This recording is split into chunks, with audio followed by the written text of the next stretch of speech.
Hello friends, আমি অপর্ণার নতুন বছরের অনেক অনেক শুভেচ্ছা নিয়ে তোমাদের সাথে চলে এসেছি নতুন একটা ভিডিও শেয়ার করতে। চলো দেখতে থাকো। আর এদিকে আমাদের তো দেখতেই পাচ্ছ ফুলের বাগানে সুন্দর একটা জবা ফুল ফুটেছিল, তাই জবা ফুলটাকে সকাল সকাল নিয়ে স্নান সেরে চলে গেছিলাম প্রথমেই ঠাকুর ঘরে। তার কারণ আজকে পয়লা বৈশাখের প্রথম দিনটা আমি চেয়েছিলাম ঠাকুর ঘরে পুজোটা দিয়ে শুরু করতে।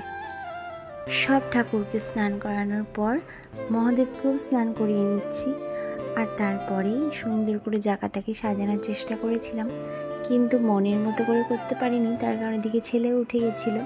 যাই একা হাতে যতটা সম্ভব ততটা পেরেছিলাম গোছাতে। আর তারপরেই তাড়াহুড়ো করে ফলটাকে বনিয়ে নিয়ে পুজোটা কমপ্লিট করে চলে গেছিলাম ছেলেকে ঠান্ডা করতে, আর ওকে একটু খাইয়ে একটু রেডি করিয়ে সকাল সকাল ফ্রেশ করানোর পর চলে গেছিলাম লুচি আর ছোলার ডালনা। আর প্রত্যেক দিন যেমন ওটস খাই, হাজার মোটেও ইচ্ছে করছিল না, যেহেতু পয়লা বৈশাখ তাই একটু আনহেলদি খাবারই খেয়ে ফেলেছিলাম।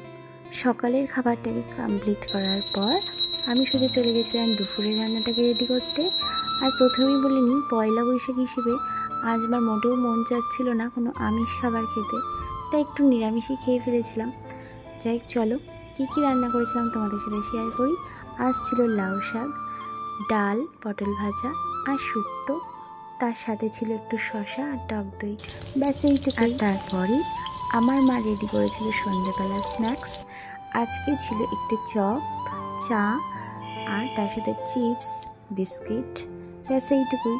সন্ধ্যেবেলার খাবারটা ভীষণ মজা করে খাওয়া হয়েছিল সবার সাথে।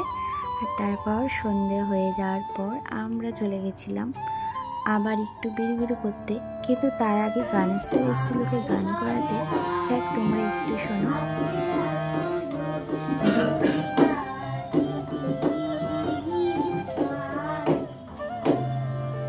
আজ যেহেতু পয়লা বৈশাখ তাই আমার ভাইরাও চলে এসেছিল একটু দেখা করতে আমার সাথে। তারপর কি করছে ওরা একটু দেখো। কিছুই করতে পারলাম।